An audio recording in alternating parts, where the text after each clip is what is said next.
Ilang araw bago ang Undas Long Weekend, nagsagawa ng random drug testing ang mga otoridad sa iba't ibang mga bus terminal sa bansa. At sa Cebu City, ilang driver at konduktor ang nagpositibo. Saksi si Oscar Oida. Mas bumuhos sa mga pasahero sa Parañaque Integrated Terminal Exchange o PITX ngayong araw.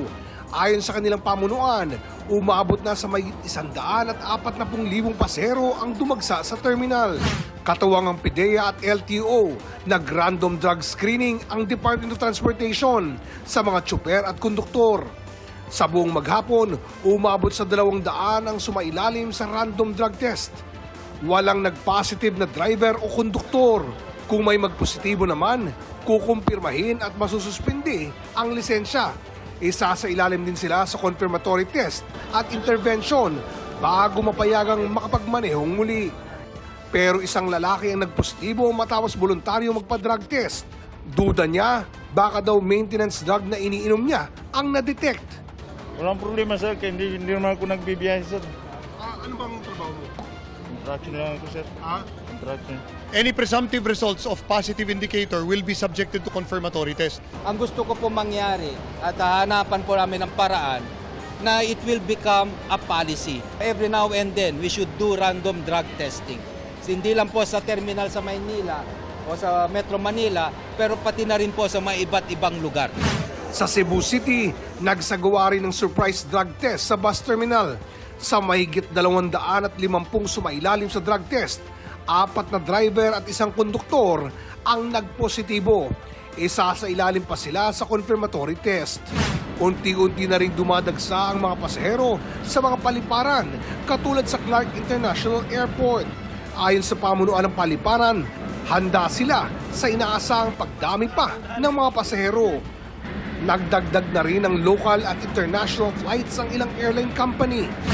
Sa NAIA, sinamantala ng ilang pasahero ang maagang bakasyon ng mga estudyante para makapagbakasyon.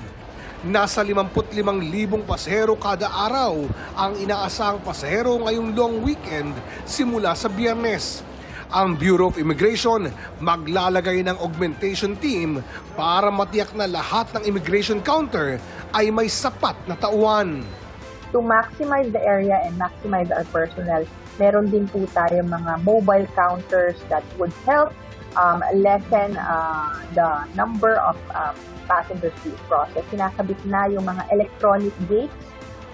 Inaasahan rin ang pagdami ng mga dadaan sa expressway palabas ng Metro Manila. Nagdagdag na po kami ng mga deployment at ganun din po na mula sa araw na to, October 29, wala na po tayong road closure. Bukas kami po ay mag-i-implement po ulit ng free towing. Bago pa man ang undas, bantay sarado na rin ang ilang sementeryo, kagaya sa Manila North Cemetery. 64 na makabagong CCTV camera ang gamit sa monitoring. Kaya naman hindi nakalusot ang ilang lalaking walang damit pang itaas. Dinampot sila at pinagsabihan. Pagdating ng Biyernes na piyesta opisyal hanggang Sabado, ang mismong araw ng mga patay, inaasahan ng mas pagdagsa pa ng mga tao. Baha naman sa ilang bahagi ng isang sementeryo sa Dagupan City. Problema rin ang putik at matataas na talahib. Ang diskarte ng ilan, pinagsama-sama na lang ang mga naputol na talahib sa kapinatungan ng sandbag para gawing daanan. Sa Sipalay City sa Negros Occidental, nawala ang ilang bahagi ng mga bakal na bakod ng mga nicho. Ayon sa pulisya, 3 minor de edad ang tumangay sa bakal na plano umanong ibenta. Ipinatawag sila kasamang kanilang mga magulang at isinailalim sa counseling. Para sa GMA Integrated News, ako si Oscar Oida, ang inyong saksi.